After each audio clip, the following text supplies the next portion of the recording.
Hello my dear students, you are most welcome in my class. Students, in the last video we discussed the concept of and. Regarding this most important topic, subject verb agreement, that is also known as subject verb concord and syntax. And in this video we are going to discuss the next rule, that is rule number 2. So what does this rule say? This rule says that most nouns, especially those ending in s, look plural in form, but they are singular in number and meaning. So they take singular verb. It means that कि हमारे English language में बहुत सारे nouns ऐसे होते हैं जो दिखने में प्लूरल लगते हैं, और वो दिखने में प्लूरल क्यों लगते हैं? क्योंकि उनके एंड में एस और ई एस यूज होता है. अब स्टूडेंट्स अगर किसी नाउन के एंड में एस और ई एस यूज होता है तो जनरली उसे प्लूरल कंसीडर किया जाता है, but that is not the case over here. जो नाउन्स आज मैं आपके साथ डिस्कस करने जा रही हूँ वे नाउन दिखने में तो प्लूरल लगते हैं बट मीनिंग में वो सिंगुलर होते हैं, इसलिए उनके साथ जो वर्ब यूज होती है वो सिंगुलर वर्ब यूज होती है. So students, without wasting your time, let's discuss this nouns in detail. Students, मैंने आपकी कन्वीनियंस के लिए इन नाउन्स को कुछ ग्रुप्स में डिवाइड किया है, जैसे general nouns, names of diseases, names of sports, names of countries, names of branches of study and learning, names of subject like, okay, so that you don't get confused and you can understand better. So let's first discuss general nouns. Student, general nouns में मैंने कुछ ऐसे nouns को include किया है जो हमारी English language में कॉमनली यूज होते हैं, जैसे न्यूज,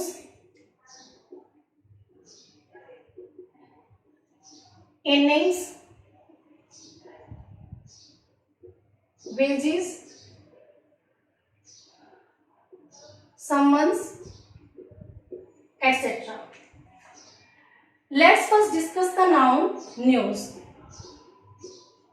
अब स्टूडेंट्स यू कैन सी ये नाउन जो न्यूज है ये दिखने में क्या लग रहा है? प्लूरल लग रहा है इस एस लगे हुए एस की वजह से, बट स्टूडेंट्स बेसिकली ये एक काउंटेबल नाउन होता है, सॉरी अनकाउंटेबल नाउन होता है, जिसके साथ हम हमेशा सिंगुलर वर्ब यूज करते हैं. मैंने आपको पार्ट 1 और पार्ट 2 में भी बताया था कि अनकाउंटेबल नाउन के साथ हम हमेशा सिंगुलर वर्ब यूज करते हैं. सो न्यूज नाउन के साथ भी हमारी सिंगुलर वर्ब यूज होगी. For example, bad news blank travels fast. अब स्टूडेंट, जैसा कि मैंने आपको बताया न्यूज एक सिंगुलर नाउन होता है, तो इसके साथ हम वर्ब क्या यूज करेंगे? सिंगुलर वर्ब यूज करेंगे. और सिंगुलर वर्ब क्या होती है? एस, ई एस और आई एस वाली वर्ब होती है, सिंगुलर वर्ब होती है, तो हम यहाँ यूज करेंगे travels.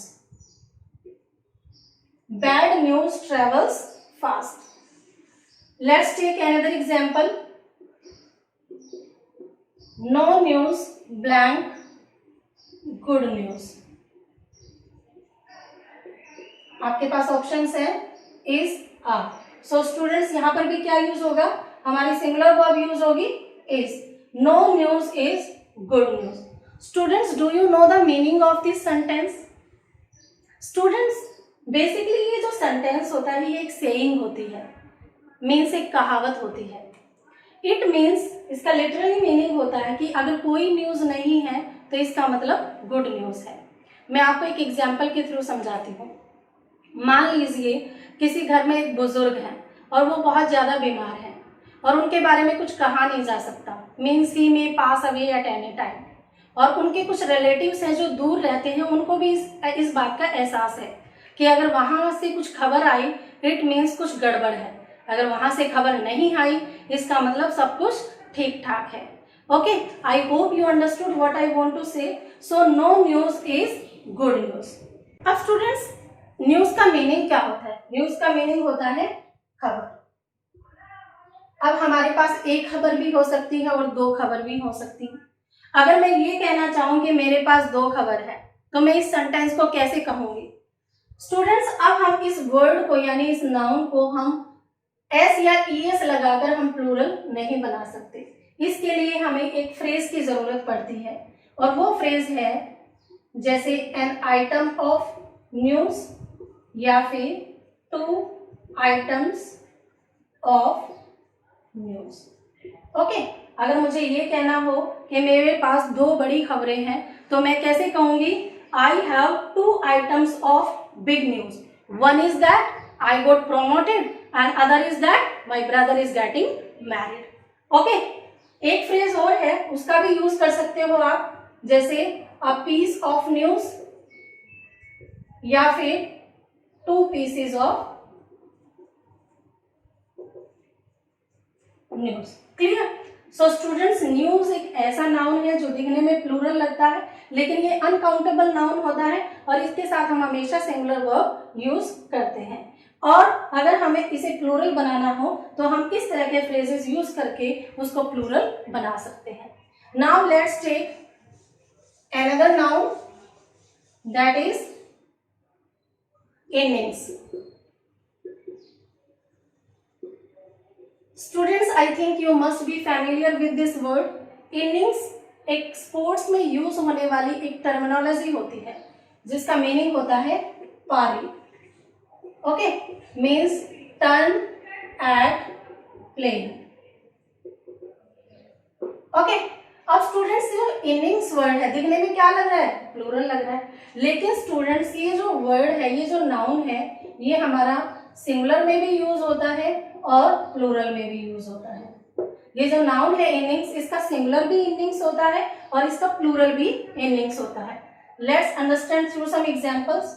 If I want to say first innings blank over is और आर। सो देखिए, ये आपका सिंगुलर सब्जेक्ट हुआ। फर्स्ट इनिंग्स मीन्स पहली पारी, ओवर हो चुकी है। Okay, if I want to say, अगर इसको प्लूरल में यूज करना चाहूंगी तो मैं कैसे यूज करूंगी? Both of the innings blank over. अब देखिए, बोथ क्या होता है? एक इंडेफिनिट प्रोनाउन होता है, प्लूरल इंडेफिनिट प्रोनाउन होता है, तो यहां पर हम यूज करेंगे are. Both of the innings are over. Let's take another example. If I want to say 9 innings blank played in baseball. Okay, so ये आपका plural subject हुआ, तो यहाँ पर यूज करेंगे हम are. 9 innings are played in baseball. Clear, students? Now let's move forward. Next noun is wages. अब students you can see wages भी दिखने में क्या लग रहा है? एक ऐसा नाउन लग रहा है जो प्लूरल है, लेकिन स्टूडेंट्स wages को भी हम सिंगुलर में भी यूज कर सकते हैं और प्लूरल भी यूज कर सकते हैं। wages वर्ड के टू मीनिंग्स होते हैं। One meaning is consequence and second is salary या income. ओके, अगर हम wages का मीनिंग एक consequence के रूप में करना चाहते हैं तो यहां पर आपकी सिंगुलर वर्ब यूज होगी। For example, the wages of sin blank death. The wages of sin is death. Means अगर हम कोई बुरा काम करते हैं या पाप करते हैं तो उसका परिणाम क्या होता है? डेथ होता है। इसी तरह से अगर मैं वेजेस का मीनिंग सैलरी के रूप में करना चाहती हूँ या इनकम के रूप में करना चाहती हूँ, चार्जेस के रूप में करना चाहती हूँ, तो हम यूज करेंगे इस तरह से, his wages blank low. Okay, his wages are low. Clear? So students, wages एक ऐसा नाउन है जिसको हम सिंगुलर में भी यूज कर सकते हैं, प्लूरल में भी यूज कर सकते हैं। This noun has two meanings, one is consequence, second is salary या इनकम या चार्जेस। ओके, अब students example is the wages of sin is death and his wages are low. Clear? Now let's discuss The next noun that seems plural in form, summons. अब students you can see ये noun भी हमारा plural दिख रहा है, लेकिन ये एक सिंगुलर नाउन है हमारा, और इसके साथ हमारी जो वर्ब यूज होगी वो सिंगुलर वर्ब यूज होगी. Clear? First we need to understand what is summons. Student, summons एक रिटन ऑर्डर होता है जो कोर्ट की तरफ से एक व्यक्ति के पास जाता है, और उस व्यक्ति को as per the order court में मजिस्ट्रेट या जज के सामने अपीयर होना पड़ता है. ओके, तो समन्स को अगर हम एग्जाम्पल से समझना चाहें तो देखिए, summons blank served on him. Was या वर? ओके, तो हम यहाँ यूज करेंगे वॉज. उसको सम्मन भेजा गया. ओके, अगर हम इसको प्लूरल बनाना चाहें तो हम इसको प्लूरल ऐसे बना सकते हैं, summonses. Summonses were served on him. Clear? So students, हमने देखा कि कैसे कुछ नाउन्स ऐसे होते हैं दिखने में प्लूरल लगते हैं, लेकिन ये जो प्लूरल में लगते हैं लेकिन मीनिंग में सिंगुलर होते हैं, और इनके साथ जो वर्ब यूज होती है वो हमारी सिंगुलर वर्ब यूज होती है. अब स्टूडेंट्स, ऐसे बहुत सारे नाउन्स हैं, but it is not possible to discuss all the nouns at one time in one video. हम उनको जो है फिर कभी प्रैक्टिस पेपर में समझेंगे. Now let's move towards next group of noun. Next group of noun is names of diseases. अब students, कुछ डिजीजेस के नेम्स ऐसे होते हैं जैसे mumps, measles, rickets, shingles, diabetes etcetera. Okay, अब स्टूडेंट्स आप देख रहे हैं इन नाउन्स के साथ क्या लगा हुआ है, एस, ई, एस. अब स्टूडेंट्स, वैसे भी नेचुरली अगर किसी स्टूडेंट ने या किसी ने भी अगर इस कॉन्सेप्ट को समझा नहीं है या पढ़ा नहीं है तो नेचुरली वो यहाँ पर एस और ई एस को देखकर इसको प्लूरल समझेगा और प्लूरल वर्ब लगाने की कोशिश करेगा, लेकिन स्टूडेंट्स उसका वहीं पर वो सेंटेंस जो है रॉन्ग हो जाएगा. Okay, so these are just the names of diseases and these nouns take singular verbs. For example, mumps blank a painful disease. Okay, अब यहाँ पर हम is यूज करेंगे या आर यूज करेंगे? ऑब्वियसली हम is यूज करेंगे because mumps is the name of a disease. Okay, इसी तरह से हम मीजल्स के साथ भी, measles is a contagious disease, shingles is a viral disease. तो ये जो है इनके साथ सभी के साथ जो एस से एंड होते हैं जो डिजीजेस के नेम, उनके साथ जो है हम सिंगुलर वर्ब यूज करते हैं. क्लियर? अब आगे बढ़ते हैं नेम्स ऑफ स्पोर्ट्स. अब स्टूडेंट्स, इसी तरह से कुछ स्पोर्ट्स के नेम्स भी ऐसे ही होते हैं जैसे billiards, darts, cards, Domino's etcetera. Students, in sports के नेम्स के साथ भी हमें सिंगुलर वर्ब यूज करनी होगी क्योंकि these are just the names of games या sports. Okay, for example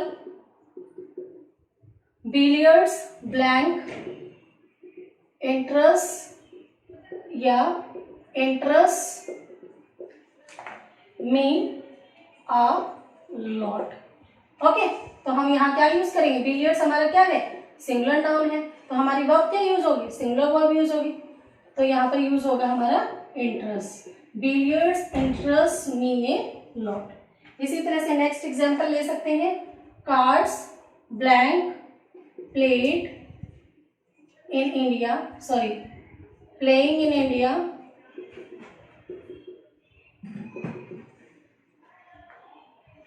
since ages. Has been या have been. So students obviously यहाँ पर हमारी वर्ब क्या यूज होगी, सिंगुलर वर्ब यूज होगी, has been. Clear?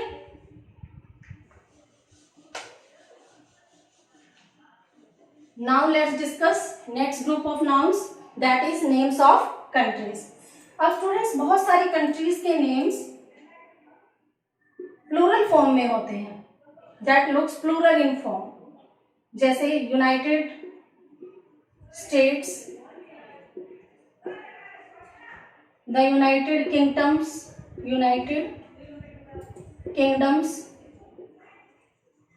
Netherlands, etc. Okay, let's understand through some examples. For example, the United States blank headquartered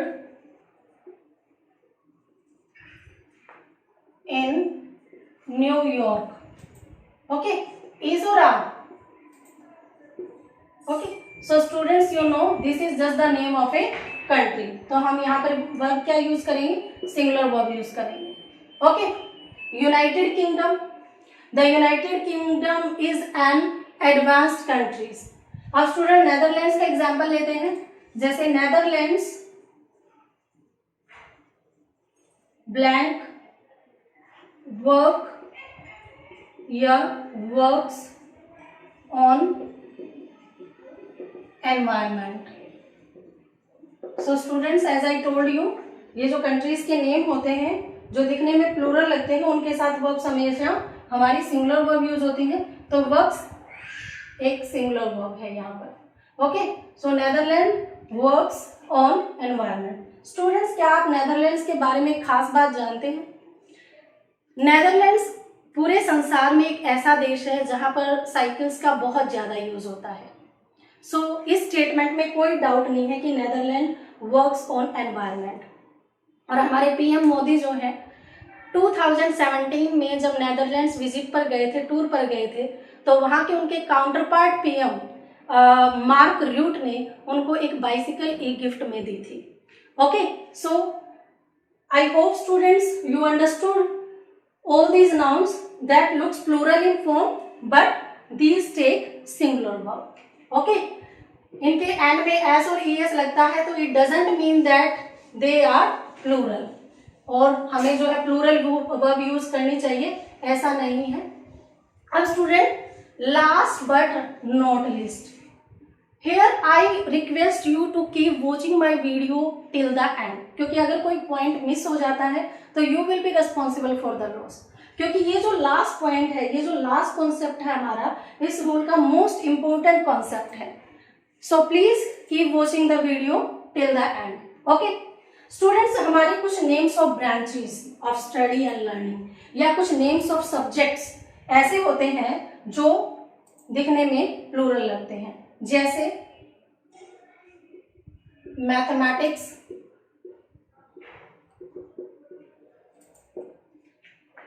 physics,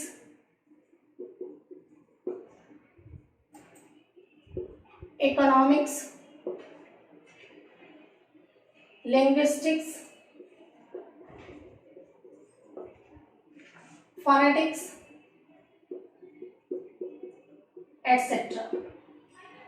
अब students, ये सभी सब्जेक्ट्स के नेम हैं और दिखने में प्लूरल लगते हैं, लेकिन स्टूडेंट इन सब्जेक्ट्स के नेम के साथ हमेशा जो है हमारी वर्ब जो यूज होती है सिंगुलर वर्ब यूज होती है।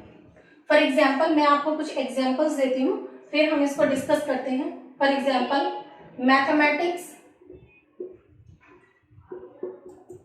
ब्लैंक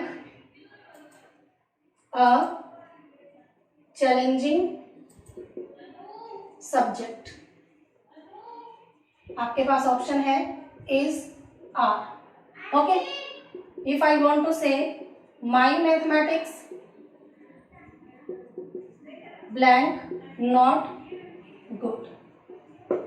ओके, नेक्स्ट एग्जांपल ले लेते हैं, economics blank a complicated subject. आपके पास ऑप्शन है is are. The economics of this country blank complicated. Okay students, now let's understand what does the concept say. अब students देखिए, मैथमेटिक्स है challenging subject. Okay so हम यहाँ पर क्या यूज करेंगे, जैसा कि मैंने आपको बताया ये सब्जेक्ट के नेम है, तो स्टूडेंट हम यहाँ पर यूज करेंगे is. Mathematics is a challenging subject. अब स्टूडेंट्स नेक्स्ट एग्जांपल देखिए, माई मैथमेटिक्स नॉट गुड। अब स्टूडेंट्स यहाँ पर हम इज यूज करेंगे या आर यूज करेंगे? स्टूडेंट्स हम यहाँ पर आर यूज करेंगे। अब बहुत सारे बच्चे हो सकते हैं कंफ्यूज हैं कि मैम यहाँ पर आर क्यों, क्योंकि यहाँ पर भी तो सब्जेक्ट की बात हो रही है। Okay but students we are not talking about a subject over here. हम यहाँ पर एक सब्जेक्ट की बात नहीं कर रहे, हम यहाँ पर मैथमेटिकल कॉन्सेप्ट्स की बात कर रहे हैं। ओके हम मैथमेटिकल कैलकुलेशन की बात कर रहे हैं। अब माई मैथमेटिक्स ऐसा तो नहीं है कि मैथमेटिक्स मेरा ही एक सब्जेक्ट है। हाँ, मेरी कुछ हिसाब किताब करने की कुछ टेक्निक्स हैं या मेरे हिसाब किताब करने का जो मेथड है वे है, वो मेरा अच्छा नहीं है। Means my mathematics are not good, means my concepts of mathematics are not good. Okay इसी तरह से students, economics blank a complicated subject. अब यहाँ पर क्या है, इकोनॉमिक्स एक सब्जेक्ट की बात हो रही है, तो हम यहाँ पर इज यूज करेंगे। लेकिन यहाँ पर दी इकोनॉमिक्स ऑफ दिस कंट्री, यहाँ पर हम एक सब्जेक्ट की बात नहीं कर रहे, यहाँ पर हम किसी कंट्री की फाइनेंशियल कंडीशंस की बात कर रहे हैं, फाइनेंशियल कंडीशंस। ओके तो यहाँ पर हम क्या यूज करेंगे, आर यूज करेंगे। अब हो सकता है स्टूडेंट्स क्वेश्चन पूछ रहे हो कि मैम हमें कैसे पता चलेगा कि यहाँ पर हमारी जो है सब्जेक्ट की बात हो रही है या कुछ इसका अलग अर्थ में यूज हो रहा है। स्टूडेंट्स बिल्कुल पता चलेगा। सबसे हमारे पास 3 लॉजिक्स है। नंबर 1 लॉजिक क्या कहता है कि हमेशा जो है, अब देखिए मैंने यहाँ थोड़ा सा मिस्टेक किया लिखने में।